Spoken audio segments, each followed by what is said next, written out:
نحمده ونصلي ونسلم على رسوله الكريم اما بعد فاعوذ بالله من الشيطان الرجيم بسم الله الرحمن الرحيم الصلاة والسلام عليك يا سيدي يا رسول الله وعلى آلك واصحابك يا نور اللہ۔ آج میں رب تعالیٰ کے ذکر کرنے کے متعلق کچھ باتیں، کچھ احادیث آپ کے سامنے پیش کروں گی۔ سب سے پہلے کہ رب تعالیٰ قرآن پاک میں فرماتا ہے الا بذکر اللہ تطمئن القلوب، جس کا ترجمہ کچھ یوں ہے کہ سنو اللہ کے ذکر سے دلوں کو چین ملتا ہے۔ اب دل کا چین کس طرح ہے؟ آج کے زمانے میں لوگ دل کا چین دولت، عزت، حکومت، صحت اور شہرت میں ڈھونڈتے ہیں، بلکہ اصلی جو دل کا چین ہے وہ رب تعالیٰ کے ذکر میں ہے کہ رب تعالیٰ قرآن پاک میں خود فرماتا ہے سنو اللہ کے ذکر سے دلوں کو چین ملتا ہے۔ اور اسی طرح کچھ لوگ کامیابی کے پیچھے بھاگتے ہیں، جبکہ رب تعالیٰ خود قرآن میں فرماتا ہے وَاذْكُرُوا اللَّهَ كَثِيرًا لَعَلَّكُمْ تُفْلِحُونَ، اور اللہ کا بہت ذکر کرو تاکہ تم کامیابی پاؤ۔ یہ کامیابی پانے کا ایک بہترین ذریعہ ہے کہ اللہ اللہ اتنا کہو، اللہ ہی رہے تم نہ رہو۔ قرآن پاک کی ان آیات سے معلوم ہوتا ہے کہ رب تعالیٰ کے ذکر کا کتنا اونچا مقام ہے۔ ہمیں رب تعالیٰ کا ذکر کرتے رہنا چاہیے کہ ہم بہترین مقام پر پہنچ جائیں اور اس میں رب تعالیٰ کا ساتھ بھی شامل ہو۔ اسی کے متعلق ایک خوبصورت حدیث آپ کے سامنے پیش کرتی ہوں کہ حضور اکرم صلی اللہ علیہ وسلم نے ارشاد فرمایا فرشتوں کی ایک جماعت زمین پر ایسی ہے جو محفل تلاش کرتی ہے۔ کس طرح کی محفل؟ جس میں رب تعالیٰ کا ذکر ہو رہا ہو، اور اس محفل کو فرشتے اپنے نورانی پروں سے ڈھانپ لیتے ہیں۔ جب تک محفل ہوتی رہتی ہے وہ ان پر سایہ کیے ہوئے ہوتے ہیں۔ محفل کے اختتام پر وہ جب واپس اللہ کی بارگاہ میں حاضر ہوتے ہیں تو اللہ پوچھتا ہے کہ بتاؤ فرشتوں تم کہاں سے آئے ہو؟ تو حالانکہ رب تعالیٰ سب جانتے ہیں، سب دیکھتے ہیں، پھر بھی وہ فرشتوں سے پوچھتے ہیں کہ بتاؤ تم کہاں سے آئے ہو؟ فرشتے جواب دیتے ہیں ہم ایک ذکر کرنے والی محفل سے آئے ہیں، وہاں بندے تیرا ذکر کر رہے تھے۔ اللہ کہتا ہے کیا انہوں نے مجھے دیکھا ہے؟ فرشتے کہتے ہیں نہیں۔ تو اللہ کہتا ہے اگر وہ مجھے دیکھ لیں تو فرشتے کہتے ہیں اے اللہ پھر وہ بندے اس سے بھی زیادہ تیرا ذکر کریں گے۔ اللہ فرماتا ہے وہ مانگ کیا رہے تھے؟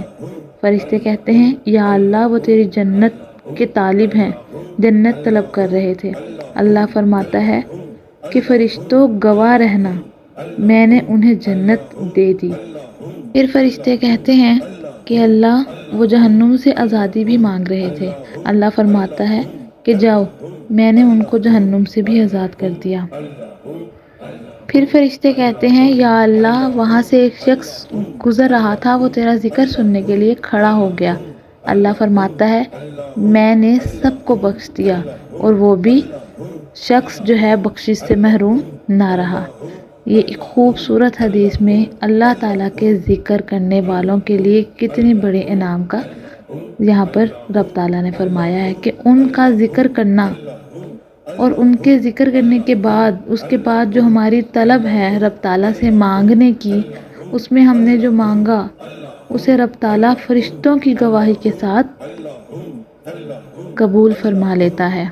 اللہ اکبر، یہ رب تعالیٰ کے ذکر کرنے کا انعام ہے۔ ایک اور جگہ سرکار دو عالم صلی اللہ علیہ وسلم ارشاد فرماتے ہیں جو شخص دل میں رب تعالیٰ کا ذکر کرتا ہے تو اللہ خود اس کا ذکر کرتا ہے، اور جو شخص مجلس میں اللہ تعالیٰ کا ذکر کرتا ہے تو اللہ اس سے بہتر مجلس یعنی فرشتوں میں اس کا ذکر کرتا ہے۔ رب تعالیٰ قرآن پاک میں اسی سلسلے میں فرماتے ہیں فَاذْكُرُونِي أَذْكُرْكُمْ، بس تم میرا ذکر کرو میں تمہارا ذکر کروں گا۔ تو جس طرح زمین پر بندہ اللہ کو پکارتا ہے کہ یا اللہ، اسی طرح رب تعالیٰ فرماتا ہے یا عبدی کہ اے بندے، وہ بندے کو اس طرح سے مخاطب کر رہے ہیں جس طرح بندہ نیچے اپنی محفل میں بیٹھ کے رب تعالیٰ کو پکار رہا ہے۔ ایک خوبصورت حدیث میں بیان کرتی چلوں، جس حدیث کو سن کر معلوم ہوگا اور زیادہ معلوم ہوگا کہ رب تعالیٰ کا ذکر کرنا کتنا اچھا ہے کہ رسول اکرم صلی اللہ علیہ وسلم نے فرمایا قیامت کے دن ایک شخص کو لایا جائے گا، اس کے 99 دفتر ہوں گے گناہوں کے۔ اللہ تعالیٰ پوچھے گا اے بندے تو نے یہ گناہ کیا؟ بندہ کہے گا ہاں۔ ہر گناہ پہ پوچھا جائے گا کہ کیا تو نے یہ گناہ کیا؟ بندہ اپنے گناہوں کو اقرار کرے گا، اپنے گناہوں کو اس وقت وہ مانے گا کہ ہاں میں نے یہ گناہ کیا، وہ اپنے گناہوں کے بارے میں اقرار کرے گا۔ اس کے میزان کے پلڑے میں ایک چھوٹا سا پرچہ ڈال دیا جائے گا تو وہ نیک اعمال والا پلڑا بھاری ہو جائے گا، تو آواز آئے گی کہ یہ بخش دیا گیا ہے۔ وہ شخص حیران ہو کر پوچھے گا اے باری تعالیٰ یہ کیا تھا، میری بخشش کیسے ہو گئی؟ رب تعالیٰ فرمائے گا اے میرے بندے تو نے ایک بار محبت اور خلوص سے میرا کلمہ پڑھا تھا، اسی کلمے کی بدولت تیری نجات ہو گئی۔ یہ رب تعالیٰ کے ذکر کرنے سے ہر ایک چھوٹے سے شخص کو مقام اجر حاصل ہوگا۔ تو ہمیں چاہیے کہ ہم چلتے پھرتے اٹھتے بیٹھتے رب تعالیٰ کو یاد کرتے رہیں۔ ہم جس طرح نیچے رب تعالیٰ کو زمین پر اس کی زمین پر یاد کرتے ہیں، رب تعالیٰ اسی طرح عرش معلیٰ میں ہمارا ذکر کرتا ہے۔ ہم مجلس میں ذکر کرتے ہیں، رب تعالیٰ فرشتوں کی مجلس میں ہمارا ذکر کرتا ہے۔ تو کون شخص یہ نہیں چاہے گا کہ رب تعالیٰ ہمارا ذکر کریں، رب تعالیٰ اپنے بہترین لوگوں میں ہمارا ذکر کریں۔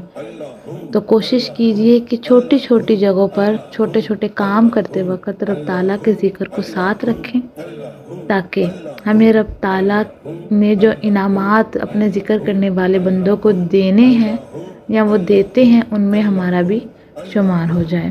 وما علینا الا البلاغ المبین۔ السلام علیکم ورحمۃ اللہ وبرکاتہ۔